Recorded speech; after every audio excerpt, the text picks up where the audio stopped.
Olá, sejam todos muito bem-vindos ao nosso novo projeto, Estação NP, agora com Estação Verdade. Comigo, Sandra Siqueira, e toda semana você vai nos acompanhar por aqui com histórias impactantes que mexem, com a nossa essência, temas tão importantes para todos nós, comunidade, enfim.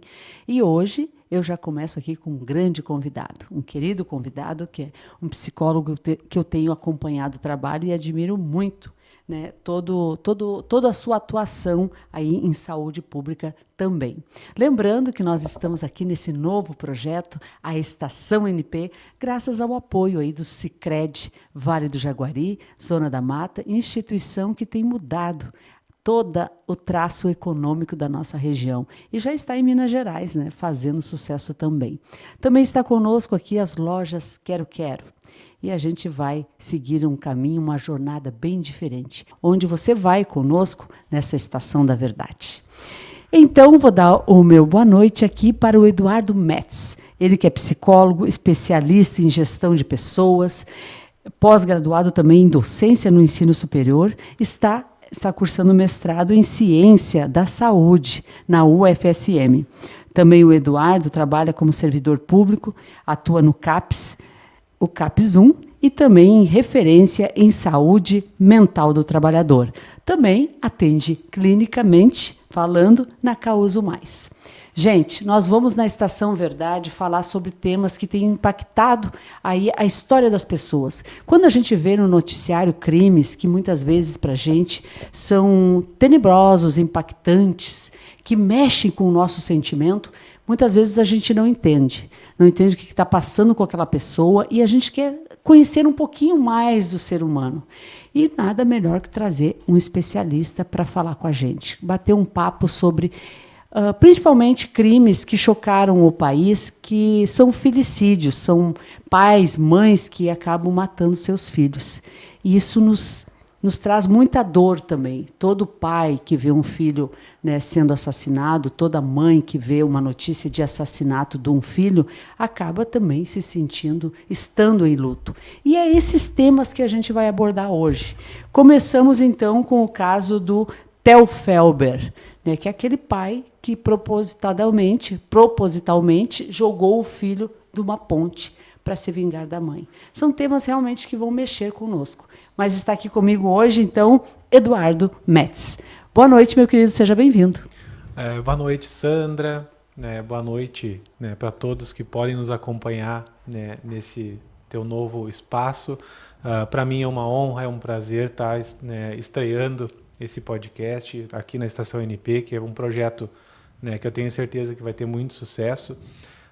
Para mim também é uma honra estar podendo compartilhar com vocês um pouco desse conhecimento a respeito da psicologia e da saúde mental, que nós sabemos que é muito importante e que está presente cada vez mais no nosso dia a dia e em casos como esse que tu comentaste, e entre outros aí que estão sempre nas mídias e acontecendo no nosso dia a dia.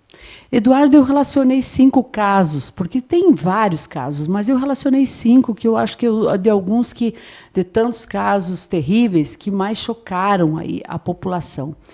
E a gente tem ouvido falar muito sobre o que está acontecendo com a comunidade, o que está acontecendo com as pessoas. Alguns especialistas dizem que hoje a gente tem muito mais acesso à informação, e isso é fato, realmente. Talvez já a história nos mostra que crimes horrendos já aconteceram, vem acontecendo década após década. Mas a impressão que se tem, talvez pelo excesso também de informação, é que tem se agravado muito isso.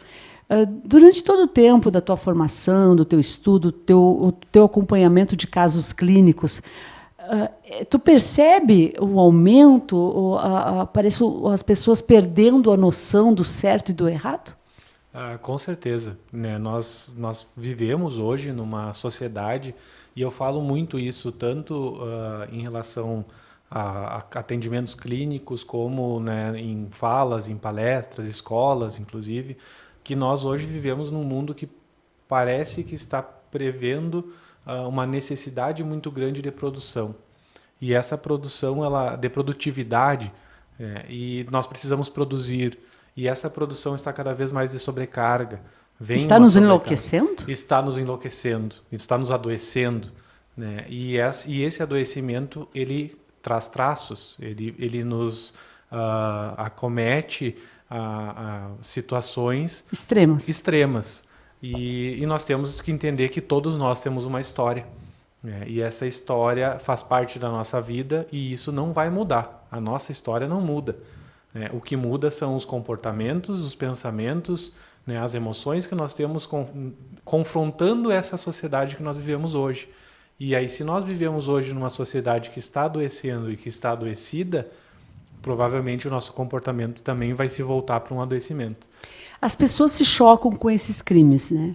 O caso do Theo Felber. Até eu quero mostrar na tela aqui a imagem justamente da cena, né, que circulou em todos os noticiários. O pai calmamente colocou o filho num cesto e estava passeando com esse menino. E tem até a história de que ele mesmo narra que o filho olhou para ele e pediu não, pai. E mesmo assim ele cometeu. Ele pegou o filho, ele levou para um lugar para matar o filho. E mesmo a criança implorando, ele não teve nenhuma piedade. Esse homem estava tomado de uma loucura, na tua opinião, estava tomado de que tipo de loucura? Dá para dizer que ele é um psicopata, ou ele teve uma ação psicótica, ou ele... o que define, o que difere uma pessoa que minutos antes pegou o filho para passear e dali um pouquinho cometeu um ato de crueldade desses? Uma das coisas, né, Sandra, que acredito que seja importante de colocar é que o filicídio, né, que é esse termo, né, do ato de cometer essa violência, esse crime, ele não é somente um ato violento, ele também é um colapso, né, relacional e emocional. Porque se nós formos pensar, né, nesse caso específico, né, do Theo Felber, o pai ele parece premeditar isso. Então não é um colapso. Não é uma coisa, né, de impulso. Como que nós se temos... uma briga e eu cometer um assassinato no meio de uma briga. Exato. Nós temos algumas diferenças, principalmente em relação a sintomas, para trabalhar com diagnósticos, né, de transtornos mentais. Principalmente algumas coisas, para mim, sempre na minha análise, vão remeter a um diagnóstico. A intensidade daquele sintoma e o tempo que persiste. Então, tu pegar um caso, né, que foi um ato, né, premeditado, não vou dizer que foi um ato impulsivo, porque ele já fez aquilo ali com a intenção de fazer. Né, ele já tinha a intenção de levá-lo, ele não estava passeando com o filho e por algum motivo ele jogou ele da ponte. Ele já estava premeditando fazer isso. Então, o sentimento que ele tinha ou não tinha se esvai, né, naquele momento, tanto que, né, depois ele... Que não tinha o calor da emoção, né? Exato. Então tem essa coisa da psicopatia, né, de não ter o sentimento, porque a gente tem aquela diferença, né? Tem pessoas que escondem o que sentem, mas também tem aquelas pessoas que não conseguem sentir. E não é uma escolha delas, é por causa de um transtorno. É desenvolvido isso. E aí, se a gente vai pensar as diferenças entre sociopatia e psicopatia, por exemplo, a psicopatia ela tem uma carga genética e a sociopatia ela é muito mais a condição ambiental. Eu não sei qual é a história do pai do Theo. Não posso te dizer o que ele tem, o que ele tinha. O que se sabe é que ele não aceitou o fim do relacionamento com a mãe do Theo.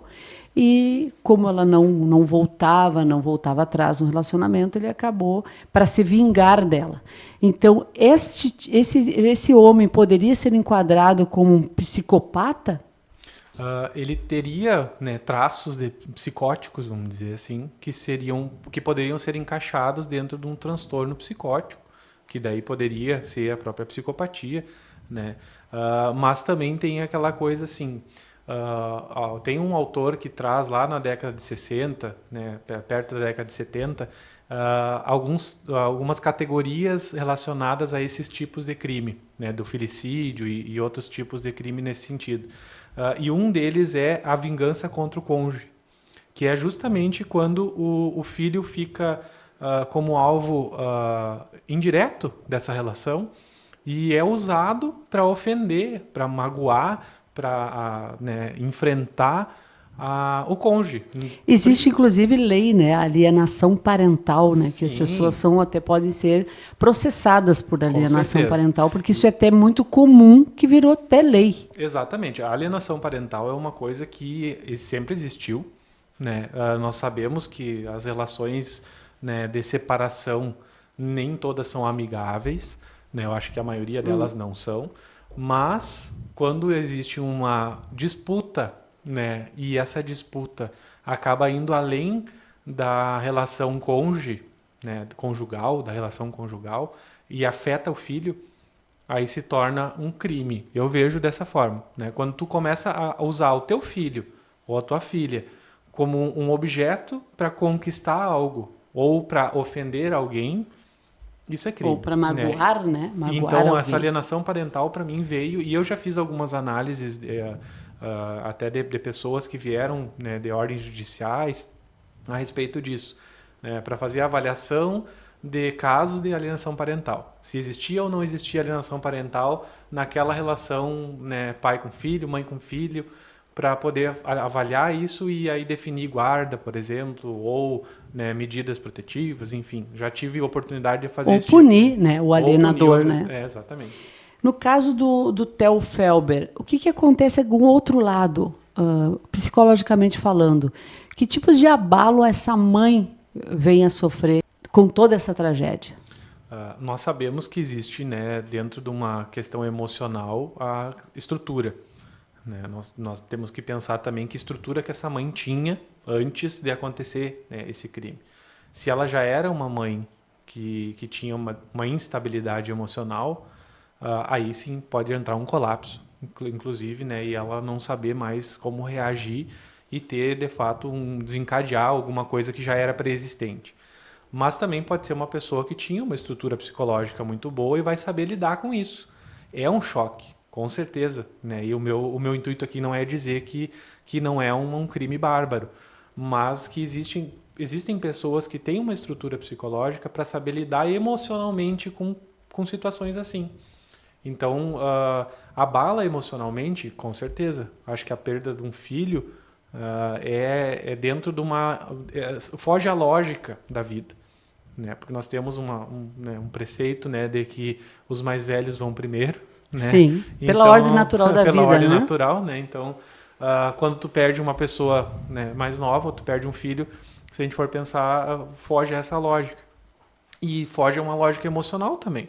Porque tu quer ver o teu filho crescer, tu quer ver o teu filho conquistar coisas, tu quer ver o teu filho, né, devolver, às vezes, um sentimento que tu investiu nele, e isso é cortado. Né? Esse laço afetivo, ele é cortado. E quando é cortado dessa forma, não há como não reagir. Ela certamente precisa de um longo acompanhamento psicológico, né? Uma familiar disse que ele havia destruído toda a família.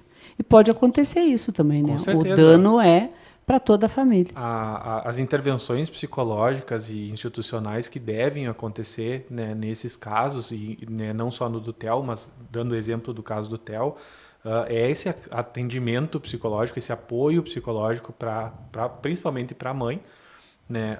As situações até de serviços de proteção à criança e adolescente, né, que são serviços que aqui no nosso município nós temos referência, e todos os serviços podem atuar, né, nesse sentido de proteção, e utilizar esses casos também para movimentar outros lugares, outros serviços para capacitações, para passar conhecimento a respeito do que está acontecendo e como que a gente vai olhar para os nossos filhos, para os nossos cônjuges, ou para uma separação que tu teve, né, de que forma que isso vai acontecer, e principalmente fortalecer os vínculos familiares.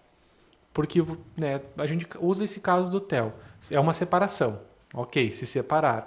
A mãe fica, o pai fica, o filho se foi. O pai, provavelmente preso. Né, e ficará. Não sei qual é o histórico dele, então não sabemos como é que vai ser a sentença. Mas e os vínculos familiares da mãe? Como é que vai ficar? Como é que era essa relação da mãe com o filho? Como é que ela vai substituir essa relação? Então, fortalecer os vínculos familiares que ela tem para trás, se ela tem, né, outros familiares ou uma rede de apoio. Ou até outros filhos, no caso, ou né? outros filhos, que podem acontecer. E outras ações também podem acontecer, como intervenções também, né, a própria psicologia pode ter, a psicologia sistêmica utiliza, né, esse apoio na família, não somente para uma pessoa, mas para o sistema familiar também. Então, existem outras ferramentas, né, que podem ser utilizadas num caso desse. Qual a diferença assim, de um sociopata e de um psicopata? E há alguma forma da gente descobrir quem é um provável psicopata, um provável sociopata? Sim, eu gosto muito dessa pergunta porque eu ganhei um livro que eu vou fazer a propaganda do livro, que eu acho muito interessante, que é o livro da Ana Beatriz Barbosa, que é Mentes Perigosas, né? E esse livro, ele traz, ele é Mentes Perigosas, né? Como identificar um psicopata, o psicopata mora ao lado, eu não lembro bem qual é o termo que é Sim. usado embaixo, mas é sobre a análise Então, da nesse psicopatia. livro tem alguns elementos que dá para identificar? Exatamente. Eu lembro que eu comecei a ler o livro e eu me assustei. Porque era aquela coisa assim, tipo, pode estar do teu lado. Sabe? Aquela Normalmente coisa, tá convivendo contigo. Esse é o caso, né? Esse é um caso. Clássico. Né? Se for, né, analisar psicologicamente ele, fazer essa análise e descobrir que existe uma psicopatia ali, é o mais próximo possível, acho que podia acontecer. E aí, nesse livro, ela traz essa questão de que existem atos que os psicopatas se utilizam, vamos dizer assim, que seriam dentro dessa relação, e até utilizando esse mesmo caso do Theo e outros filicídios, que é usar os filhos como, né, objeto de vingança ou de poder. E isso seria um traço do psicopata. Outra coisa, agir com crueldade por prazer. O psicopata ele faz, mas na verdade ele está, por exemplo, eliminando um incômodo, e aí tu pensa, tá, mas como que ele vai sentir prazer se o psicopata não sente, não tem sentimento? É aquela falsa ideia do prazer. Então, assim, se a gente for pensar, a diferença principal entre sociopatia e psicopatia tá nessa questão de que o sociopata ele é muito mais desenvolvido dentro de um ambiente social. Ele quer se encaixar, Exato. ele é é mais difícil até de descobrir que Isso, ele tem... E ele é mais influenciado pelo ambiente e influencia o ambiente do que necessariamente uma questão de carga genética, de eu sou Sim. assim. E o psicopata, digamos que é mais planejador, é mais frio ainda, né? Aí entra aquilo que eu estava até falando dos comportamentos. Né? Porque o psicopata ele é mais frio, ele planeja, ele manipula, ele é mais calculista. O sociopata ele é mais impulsivo, ele tem a parte emocional, ele vai ter até um descontrole e ele é mais instável emocionalmente, dentro dessa parte de comportamento. Se a gente for pensar nas relações, né, o psicopata ele provavelmente vai manipular para conquistar alguma coisa. Até para ter alguma relação, ele vai fazer, né, ser uma relação superficial, ele não vai aprofundar aquela relação. O sociopata já tem dificuldade em estabelecer vínculos. Então tem essa diferença também. Nesse caso aí o Tiago Ricardo Felber, né, de 40 anos, que é o pai do Theo, tu acredita que ele se enquadraria mais na questão de psicopata mesmo? Dentro dessa ação que ele teve, né, de premeditar o crime, acredito que sim. Porque não foi um ato impulsivo. E aí estava descrevendo isso, né? Como não foi um ato impulsivo, foi premeditado, ele não sentiu o remorso de fazer. E ele diz que não sentiu. Ele diz depois, né, que não sentiu, então acredito que sim. Ele voltaria a fazer, sendo psicopata? Sim, com certeza. Qualquer pessoa poderia fazer. É isso que eu digo assim, ó, né? Mas psicopatas têm uma tendência maior. Sim. Tem o caso do Davi da Silva Lemos, né? Em dezembro de 2022, em Alvorada, também no Rio Grande do Sul, Davi da Silva Lemos, de 29 anos, foi preso sob suspeita e depois condenado por assassinar seus 4 filhos. Ele assassinou os 4 filhos com idades entre 3 e 11 anos, entre 13 e 11 anos.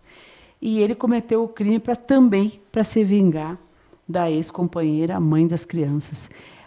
É um psicopata 4 vezes. É agravado, né? Um agravante, né? Vamos dizer. E a gente vê, né, as carinhas aí. É muita crueldade, Sim, né? exatamente nesse ponto que eu acredito que se foque mais a psicopatia, nessa frieza. Sim. Né? É uma frieza emocional, é uma ausência de empatia e culpa, porque não vai existir aquele sentimento, e nós podemos dizer de nós aqui, né, Sandra? Sim. Nós temos sentimentos, quando a gente faz alguma coisa errada, a gente sente, nós sentimos Culpa. aquela, Culpa, um pô, remorso. putz, errei, eu Sim. não queria que acontecesse isso. E o psicopata não tem isso. Ele tem uma frieza, uma forma de manipular ele usa como estratégia essa manipulação, inclusive a manipulação das emoções dos outros. Claro, vocês são preparados, os profissionais, mas tu já te imagina sendo terapeuta desse homem, sendo pai. Uhum. Pega, né? Com certeza. Né? E aí existe uma questão Tu poderia que recusar atender um. sim, Pode, com tranquilamente. certeza. Com certeza. A questão de Digamos se ele escolha, estivesse na rede pública, caísse para sim. ti, tu não tivesse estômago. Não tivesse estrutura, né? Nós falamos muito desses casos assim no nosso trabalho, né? No dia a dia, porque existem, né, E vocês situações. precisam normalizar também, né? Exatamente. E aí aquela coisa assim, se a gente for pensar, nós temos uma questão de direitos humanos. Política Sim. de direitos humanos, ok? Né? Todo mundo tem direito à defesa. À defesa e todo mundo tem direito. Hoje nós temos o SUS como um sistema único de saúde, que todo mundo tem direito a acesso, né, ao SUS, a cuidados em saúde e em saúde mental também. Eu falo de mim, né? A minha estrutura ela é preparada para o que precisar ser preparada. Se fosse o caso de atender, provavelmente me prepararia para atender um caso desse. No momento que eu não me sentisse à vontade no decorrer do processo, eu iria informar, não dá mais. Não tenho Porque o estrutura profissional para. tem que fazer isso. Eu tenho uma ética minha, que inclusive eu falo muito isso para os meus colegas, né, para minha família, para os próprios pacientes e usuários que eu atendo, que a principal fonte de recurso próprio que eu tenho em relação ao meu trabalho é a minha ética, que é essa questão do cuidado para todos, que tipo de cuidado eu estou oferecendo, né? Porque tem a ética do sigilo do psicólogo, tem todas as outras Sim. questões da profissão, né? Então, tu atender uma pessoa dessas, de fato, tu tem que ter estômago. E se tu não conseguir, tu tem que ter o bom senso de dizer, eu não consigo. Mas agora falando pelo lado profissional, para o profissional é um crescimento também, né? Entender mentes em conflito ou psicóticas ou conseguir atravessar a linha de que essa pessoa cometeu um crime ouvindo o lado da pessoa. Cometeu um crime e depois se arrependeu. Tem diferenças, né? Tem. Hoje, se nós formos pensar, nós temos casos, por exemplo, de violência doméstica. Né? A violência doméstica pode gerar, né, uma medida protetiva, por exemplo, né, do homem para a mulher. A mulher vai lá, né, faz o registro e ela é atendida por um centro especializado, né, que acolhe, inclusive aqui no município de Santiago nós temos a Coordenadoria da Mulher, né, que faz esse olhar, mas o agressor também pode ter acesso a algum cuidado. Porque por que ele agrediu? Qual é o contexto disso tudo? Inclusive, hoje é lei, né? Até algumas normativas para que o homem agressor tem que fazer a terapia, sim, né? Sim, terapia tem. em grupo, Exato. enfim. Depende do caso, né? Sim. Depende do agravante e até da questão judicial mesmo, né? Se vai virar um processo, não vai virar. Mas nesse intuito que eu digo, assim, de tu oferecer cuidado para todos. Mas o cara que matou 4 filhos não tem direito a ter acesso a cuidado, ele tem que morrer, ele tem que apodrecer na prisão. A gente ouve muito isso. Sim. E aí eu, né, como tu falou, como pai, daqui a pouco eu posso até pensar. Tipo, meu Deus do céu, ele fez isso com os próprios filhos, eu nunca faria isso. Pouco, né? Pode pensar nisso. Como profissional, eu tenho que ter esse discernimento que existe um cuidado em saúde que precisa ser feito. Ele vai mudar? Não sei. Né? Pode ser que ele cometa de novo? É provável. Agora, que a gente precisa também ter um cuidado para esse tipo, e que não é fácil, não é fácil.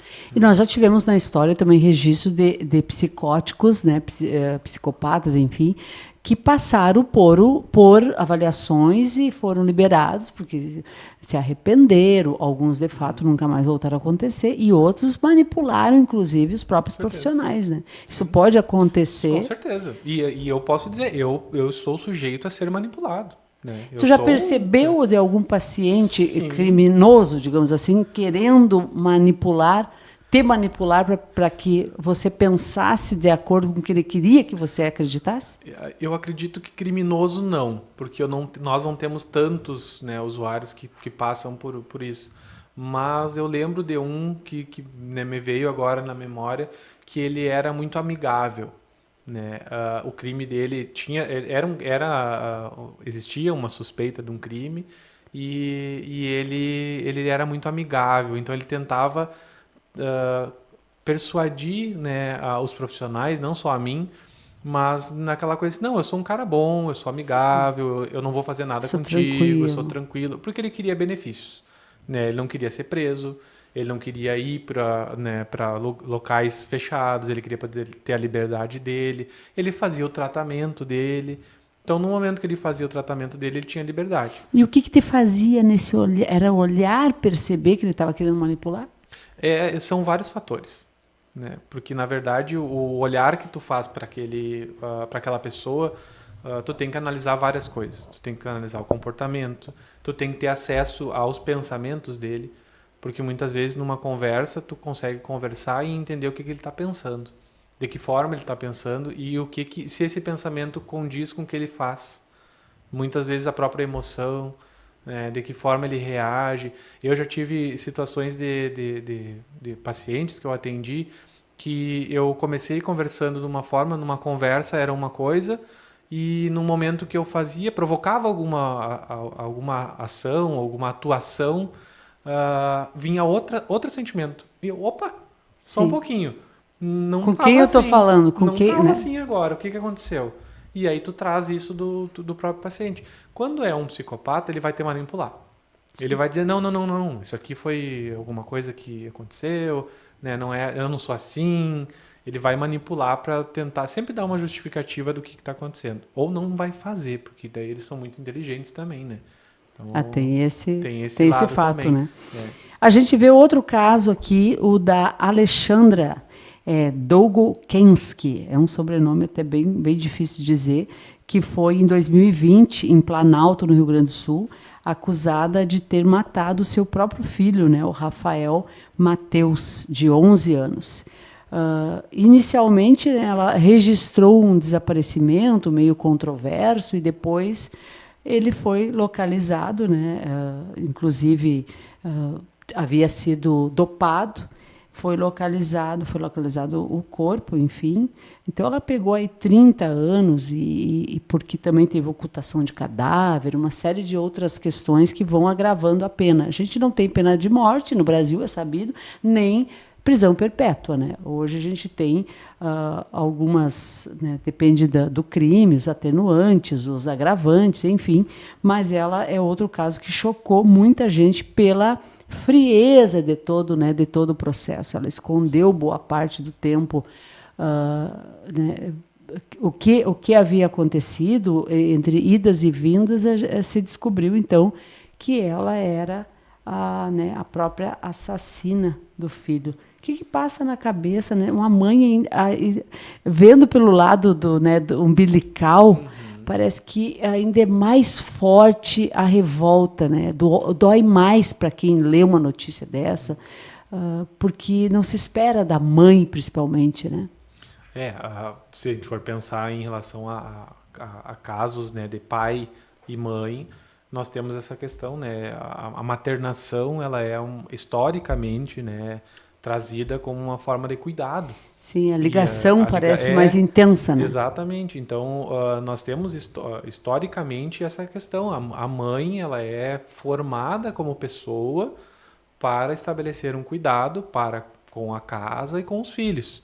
Né? E o homem, ele é principalmente ocupado, vamos dizer assim, para a produção, para o sustento da casa. E isso mudou muito.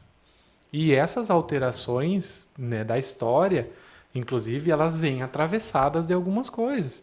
E essas coisas, esses atravessamentos podem gerar esses desconfortos emocionais, tanto no homem quanto na mulher.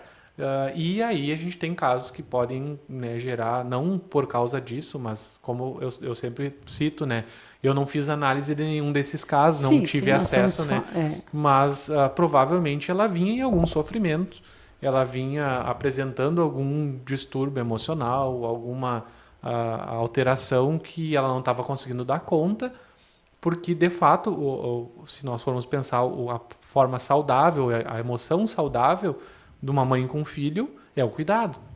E quando a mãe não estabelece isso, porque daí, como eu estava falando, existem as análises de formas que os pais cometem o filicídio. Agora, essa análise com a mãe, ela é mais vaga por causa disso, porque ela é menor, a taxa é sim, menor, bem né? menor a Existe taxa um índice menor, né, desses e casos, choca ainda mais, mas né? choca ainda mais por causa disso, porque, pô, uma mãe, gente, como que uma mãe faz isso com um Tem filho? Como que a mãe coragem de fazer abandona um isso. filho? Nós temos casos mais leves, vamos dizer, de Sim, negligência, né? Como é que uma mãe deixa um filho que a sozinho? sociedade já não perdoa, né? Que a sociedade já não perdoa. E quando acontece caso de morte, choca ainda mais quando é o caso da mãe, e como é o caso da Alexandra e do menino, do Rafael, existe essa questão do como que ela fez. Porque também entra nessa questão, foi premeditado? Não foi. Teve remorso? Não teve. Porque primeiro ela conta, depois ela desconta. Né? Primeiro ela inventa uma história, depois ela fala outra. Então há uma confusão aí que parece ter essa confusão emocional nela antes. Sim. E aí daqui a pouco foi um ato impulsivo que veio como uma solução. É como hoje nós escutarmos, eu digo nós psicólogos principalmente, escutarmos num consultório que a pessoa está querendo se matar. É uma tentativa, um pensamento suicida. É a opção que ela tem. A pessoa, às vezes, é a opção que a pessoa tem na cabeça dela. Inclusive tem casos, né, Eduardo, que as pessoas até acabam cometendo crime, até a morte, matando filhos e depois se Cometendo matando, suicídio. Sim, justamente para livrar o filho ou a filha de uma situação futura, incerta. exato. Ela está tão tomada pela loucura, pelo desespero, que ela quer acabar com a vida dela, mas não consegue deixar o filho ali para sofrer, ou a filha para sofrer um futuro incerto. Não, com certeza. Não deixa de ser um crime, mas é diferente de outros, assim. Porque daí existe essa questão, né, que tu pensou, a pessoa pensou nela também. Né? Eu vou terminar com a minha vida aqui para eu não ficar sofrendo Mas não vou por ter deixar feito isso, mas não vou deixar ninguém também para para passar trabalho, enfim. é uma coisa né? meio confusa, Meio né? doida também, né? Porque acontece isso, né? A pessoa ela tem um discernimento, mas ela tem um discernimento falso, né? Porque na verdade eu estou fazendo uma coisa que é ilegal, é amoral, é antiético, é Sim. tudo ruim, vamos dizer assim, quer causar a morte. Mas naquele Mas momento naquele ela achou momento como é a opção solução. que ela tem. É. Existe, inclusive, lei que alguns casos de crimes, né, que mães cometem logo após o parto, né, com aquelas doenças, depressão pós-parto, até reconhecida como um ato de loucura, que ela não estava ciente do que estava fazendo, por questões hormonais, né, para te ver como os casos de mãe, né, assassinando seus filhos são muito mais dolorosos para a sociedade também, quando não é nessas questões, né, do pós-parto, enfim, quando a pessoa não está tomada por um acesso de loucura, mas ela pode estar construindo essa loucura, ficando doente mentalmente, né, ao longo do tempo, até na criação do filho, e não é justificativa. Não quero justificar, porque não existe justificativa para um crime assim, mas até o atropelo das emoções, do excesso de carga, do trabalho, enfim, pode levar uma pessoa a ficar, né, com depressão ou Com certeza. suscetível a cometer loucuras. Hoje, como nós iniciamos a conversa, né, falando dessa questão de que vivemos numa sociedade que está adoecida, temos essas influências, né, socioambientais. Então, tu viver hoje num ambiente que te adoece, e aí se tu está num ambiente de trabalho que te adoece, né, se tu está num ambiente familiar que te adoece, se tu tem uma predisposição à doença, porque daí se nós formos falar em depressão pós-parto, ela pode ter relação com alterações hormonais, mas ela também pode ter relação com históricos de transtornos mentais, com as questões de ambiente, e isso pode provocar, num caso como é o da Alexandra, ou como de outras mães que cometem esse tipo de crime, podem estar relacionados a transtornos pré-existentes, né? Que foi um ato de acordo com aquilo que eu já tinha. Foi só um estopim, né, vamos dizer assim, da doença. Que nós, né, olhamos com os olhos né, criminal, né? É uma coisa, pô, matou, morte. Como que nós visualizamos a morte? Porque daí se a gente for olhar, por isso que eu falo, né, o olhar da psicologia ele é muito influenciado com vários fatores. Nós não podemos olhar somente para o crime. Nós temos que olhar os fatores Sim, que envolveram esse crime, né? Perpassam tudo. Aí a gente sai do Rio Grande do Sul e vai para um caso, né, que chocou o Brasil inteiro, que inclusive já virou até documentário, que é o caso da menina Isabela Nardoni, que ninguém até hoje entende.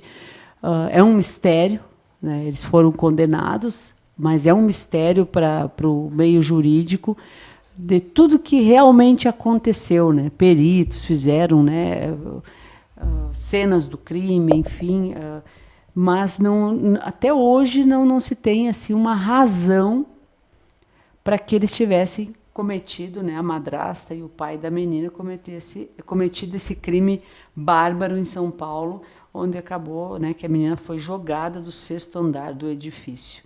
Analisando esse caso se tornou muito mais estudado e amplo, até acredito que na própria psicologia, né, Eduardo, você falou muito disso, desse caso.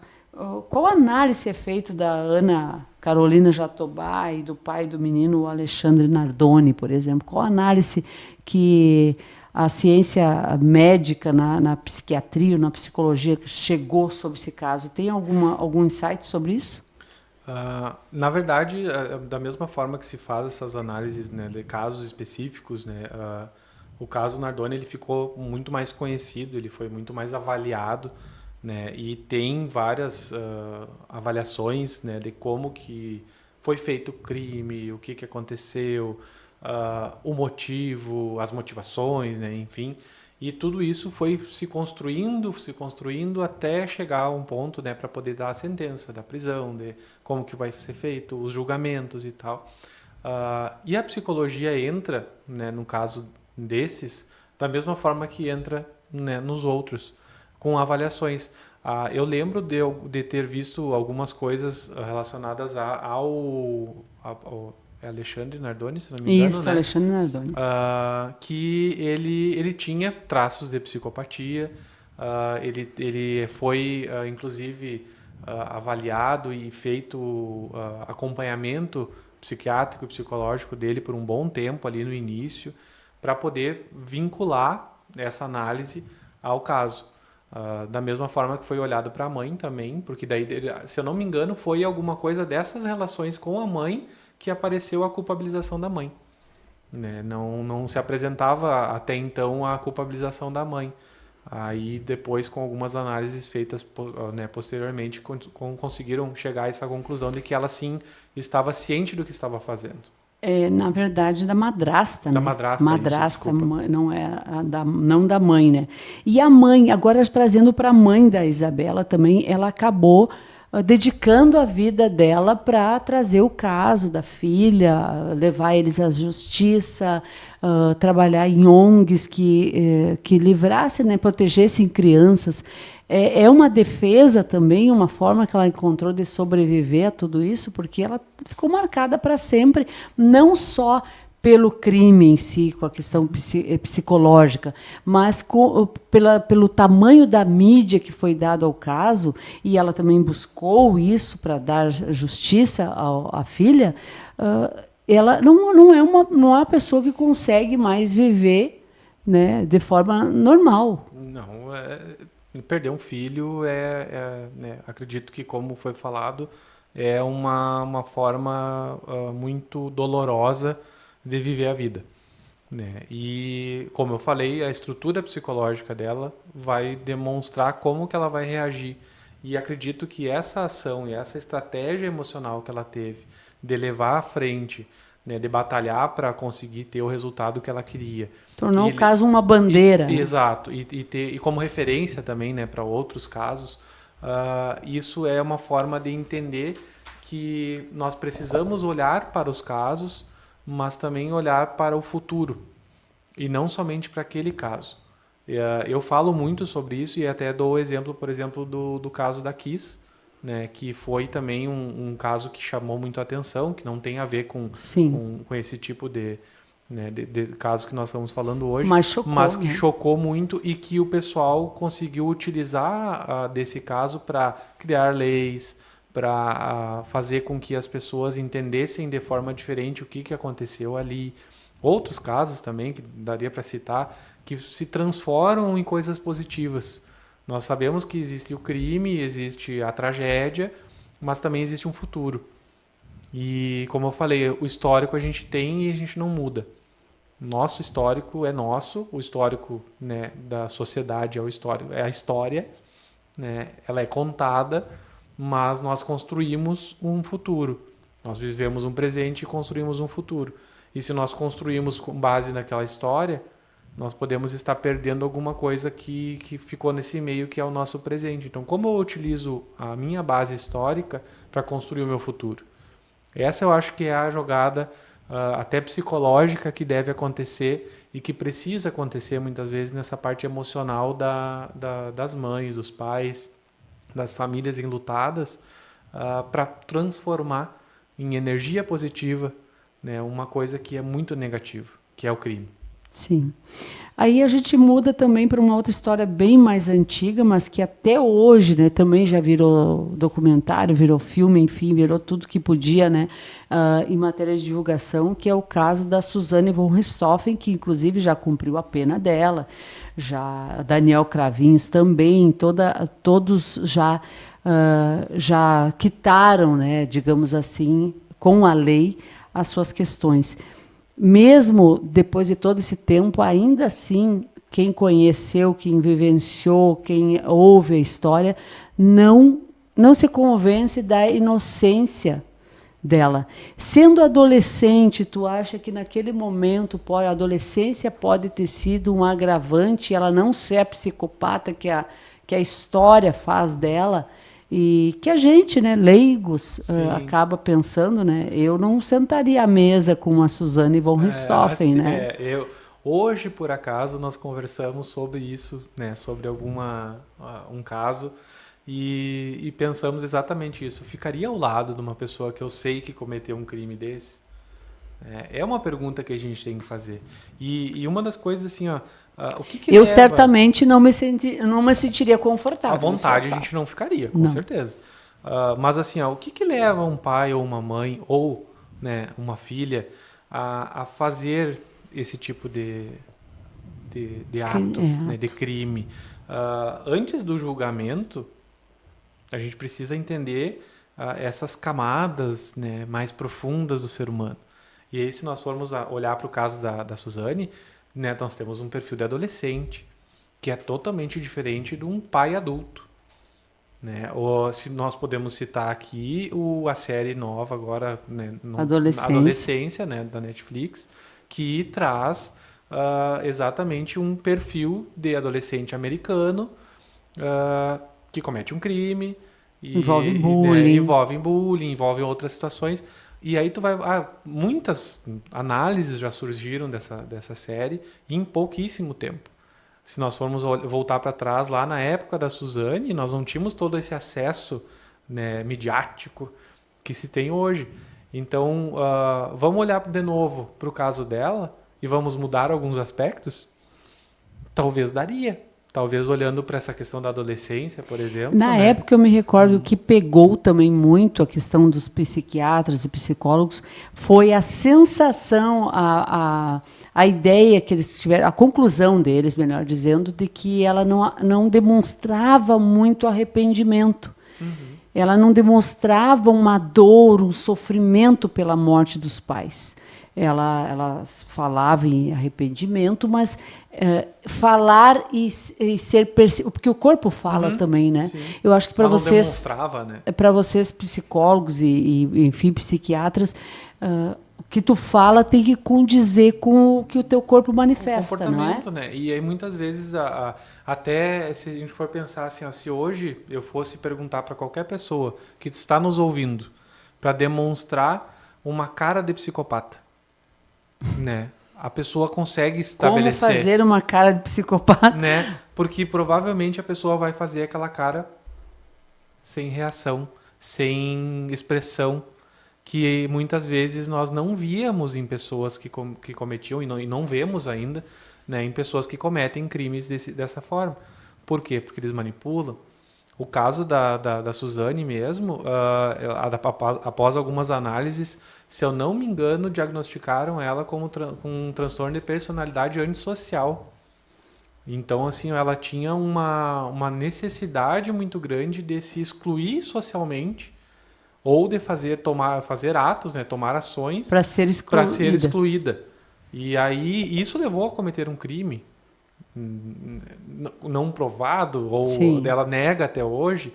Então, assim, ó, é uma situação que... eram 3 adolescentes também envolvidos no crime, né? Então, é difícil de tu ter essa noção de é verdade, não é, a pessoa está falando a verdade, não está, ela está demonstrando com o corpo que ela está falando. É muito sensível esse toque, né, que o psicólogo, que o psiquiatra tem que ter para poder fazer esse tipo de análise. Por isso, existem especialistas nessa área, né, existem pessoas que são destinadas para fazer essas análises, né, peritos criminais, psicólogos, peritos criminais, para poder fazer esse tipo de análise. Porque senão, né, nós não teríamos essa experimentação mais detalhada, vamos dizer assim, né, dos casos, desses tipos de casos. Seria mais banalizado, vamos dizer assim. Sim, aquela questão também sobre, né, o que os especialistas falam, né? Hoje você fala muito para qualquer dilema social, é a terapia, né? Terapia. Pessoas, um sociopata pode, ou um psicopata pode deixar de ser psicopata ou sociopata? Aí é uma coisa complicada. Com né? terapia? Porque na verdade a psicopatia ela tem uma carga genética, né? Então, como é que eu vou dizer assim? Uma vez psicopata, sempre psicopata, sabe? Dificilmente a pessoa vai deixar de ser, porque é um transtorno de personalidade. É difícil da pessoa não ser mais.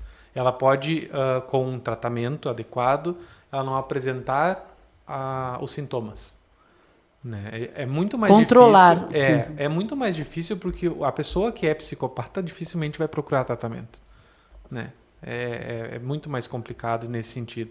O sociopata não pela questão do ambiente, né? Que nem eu falei, às vezes é o próprio ambiente que dificulta, né, a condição emocional dessa pessoa e muitas vezes ele até procura. Né? E o psicopata às vezes vai procurar um psicólogo para manipular, para tentar, né, sair da jogada. Agora, outros acompanhamentos, a psicoterapia, ela é muito... E hoje, se a gente for pensar, né, em relação à nossa saúde mental, né, nossa, que eu digo, né, mundial, há necessidade de ter esse entendimento das nossas emoções, da nossa personalidade e de que como que eu estou me vendo perante a tudo isso que está acontecendo. Uma coisa que me preocupa muito, e vendo esses casos, e citando esses casos que nós estamos citando, é a reação das pessoas. Mudou muito. Sim. Hoje em dia as pessoas fazem atos violentos tão quanto esses atos dos crimes. Como uma forma de reivindicar a justiça, como uma forma de justiça com as próprias mãos, né? Sim. Podemos dizer dessa forma. E se nós formos pensar assim, poxa gente, mas o que a gente está fazendo? A reação, justamente, do senso comum, ele costuma crucificar, né? Ele está cometendo um outro assassinato para achar uma punição. Deveria estar preso, tem que morrer na cadeia sem comida, sem... Aí a gente entra noutra esfera, né? Só que morte é pouco, cadeia é pouco, acaba que a sociedade também impulsiona atos de violência, né? Exato, e é isso que eu digo, esse impulsionamento da violência vem da nossa cultura, né? Nós não temos hoje um histórico que traz que esses atos eram vinculados a outros atos violentos. Nós temos, tá, tudo bem, outras culturas e não do Brasil, como tu mesmo já comentaste, não existe a pena de morte. Outros, né, países estabelecem pena de morte. Antigamente nós falávamos da tortura. Então, assim, ó, hoje não. Hoje temos a justiça. Ah, Eduardo, não vem me falar em justiça porque a justiça é falha, porque essas pessoas não são, não têm o que merecem. O que elas merecem? Uma pessoa que mata outra pessoa merece morrer? Uma pessoa que comete um crime, né, de homicídio simples, vamos dizer assim, ela merece menos do que uma pessoa que cometeu um filicídio, que matou um filho? Sabe, é isso que eu digo, assim, a percepção que a gente tem que ter. A demonização, né? A demonização, essa coisa da sociedade mesmo em si, é um crime. Eu não estou tirando o mérito negativo, vamos dizer. Não, mérito negativo acho que é meio difícil. É difícil. Não está tirando a gravidade do caso. Não estou querendo tirar a gravidade da situação, mas entender que existe todo um contexto, né, uma relação por fora. Não, em um contexto que se a sociedade não der o tratamento para aquela pessoa, ela vai estar cometendo talvez o mesmo crime que a pessoa cometeu. Com certeza. E aí a gente vai falar na justiça. Uma coisa que eu cito sempre assim, nós sabemos que existem falhas. O atendimento em saúde, ele também existe, né, na falha. Mas nós temos que pensar pelo lado positivo. Existem também conquistas, existem pessoas sendo atendidas e, de repente, uma pessoa que poderia hoje vir a cometer um crime não está cometendo porque está em tratamento. Porque foi percebido antes que estava adoecida.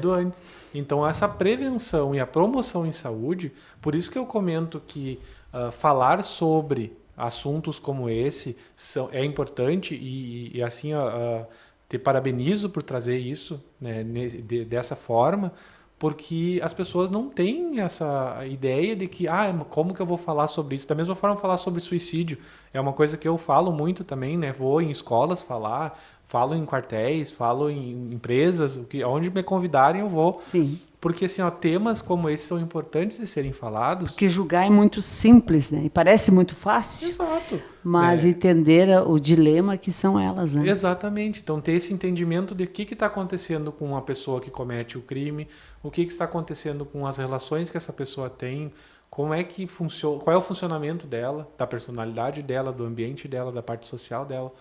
Tem vários fatores. É que a população, as pessoas enxergam só como maldade e não como doença, né? Crimes assim. E aí existe essa questão da banalização do cuidado. Sim. Né? Aí pessoas assim não merecem cuidado. Mata, extirpa da sociedade como aí fosse resolver o problema. Aí voltamos à época dos manicômios lá, que quem era diferente, e aí eu falo o diferente porque era qualquer pessoa que não era normal, era excluída da sociedade. Sim. Nós não queremos isso. Manicômios nunca mais.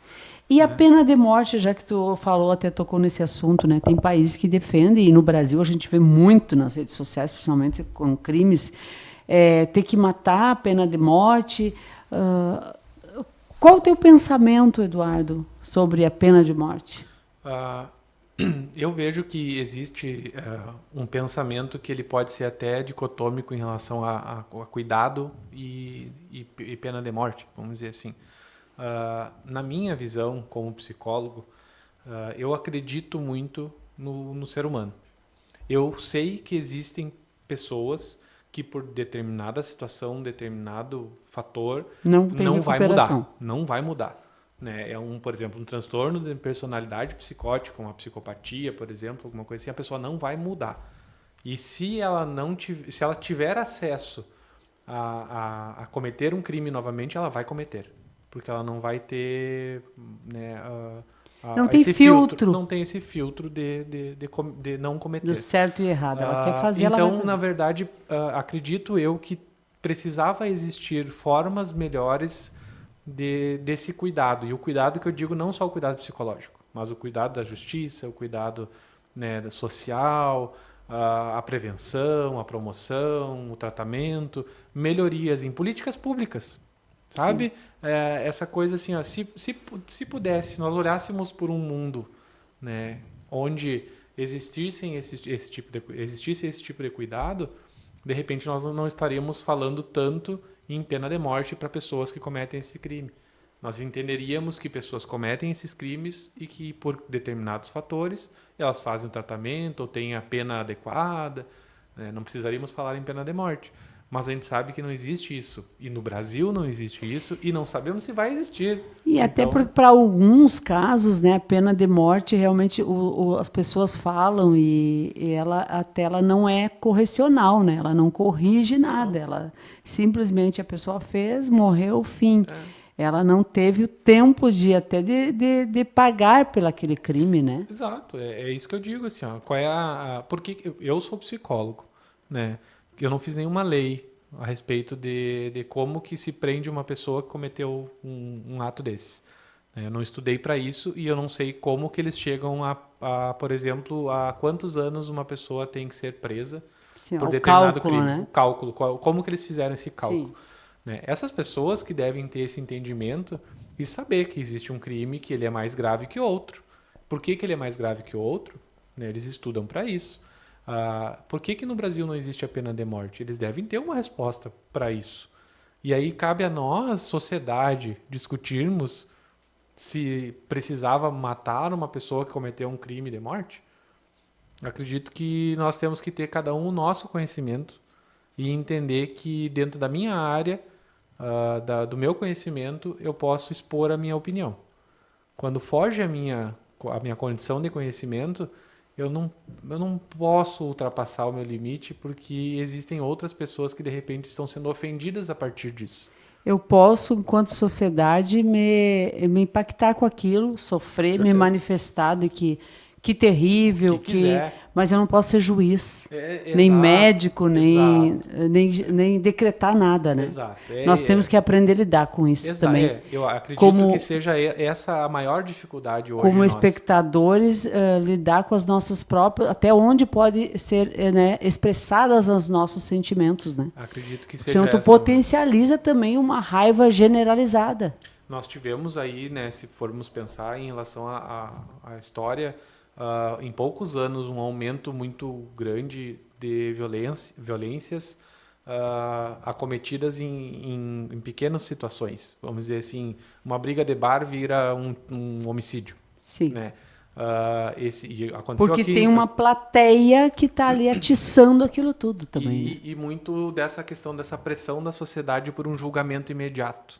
Nós vivemos hoje Sim. numa sociedade imediatista, né? O acesso imediato às coisas, a resolução imediata dos problemas, as pílulas. É que o nem eu ser digo humano assim. tem opinião para tudo, né? E às vezes nós E tem exageramos na e nossa tem opinião. a opinião, ok, é isso que eu digo. O Tu tem, exagero como que... tu mesmo falaste agora, tu quer se impactar com a situação, tu quer te manifestar, te manifesta, não tem problema nisso, não é esse o problema.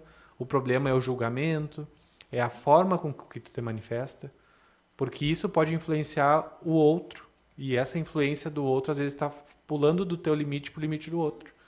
E quando a gente invade o limite do outro, ou invade o espaço do outro, né, nós estamos Fazendo algo algo errado. E esse errado, às vezes, custa caro. Exatamente. Mais alguma consideração, Eduardo? Uma coisa que eu queria, né, colocar, assim, né, vamos dizer assim, que seria uma reflexão, vamos dizer, é que esses crimes, o filicídio, né, que foi o principal foco de hoje, ele nos convoca a olhar para aquilo que está meio invisível, que é um sofrimento calado, a dor não acolhida, os vínculos não nutridos. Então, a prevenção, acredito que seja a melhor forma de cuidado e de evitar uma possível tragédia. Então, prevenir e promover saúde e cuidado em saúde mental é o melhor caminho. Sempre é o melhor caminho, né? Eu agradeço muito a tua presença aqui, nosso podcast Estação Verdade, é justamente para trazer essas opiniões, falar a verdade, né? E às vezes ela dói, né? Ouvir falar desses assuntos. A gente também não quer passar a nossa linha é muito tênue entre a opinião e o julgamento. A gente não quer passar dessa linha, por isso que a gente pede ajuda aí aos universitários. Pede ajuda a quem entende, sabe, né? Como tu falou muito bem, achei muito ponderado da tua parte falar sobre a questão. Tu não é especialista na parte que vai decretar quantos anos aquela pessoa precisa estar presa para, né? Não é para justificar, né, o que ela fez, que embora não tenha justificativa, né? Mas a pena, mas aí, se falando em tratamento de saúde, aí é a tua especialidade, né? A tua área. Aí tu pode opinar. Exatamente. Se nós começarmos a olhar assim, acho que a verdade fica muito mais nítida para todos nós. Ficamos por aqui, eu te agradeço. Eu que agradeço o convite, né? Sempre, né, uma honra estar junto contigo, Sandra, né, aqui nesse espaço novo, né, Estação NP. Pode considerar como um parceiro, né? Quando quiser, estou à disposição. E quem quiser mais informações e acesso a esse tipo de prevenção e cuidado, pode me procurar, que eu estou disponível sempre. Fala contigo no teu Instagram. Só me procurar nas redes sociais. Tá certo. Então você ouviu Estação Verdade.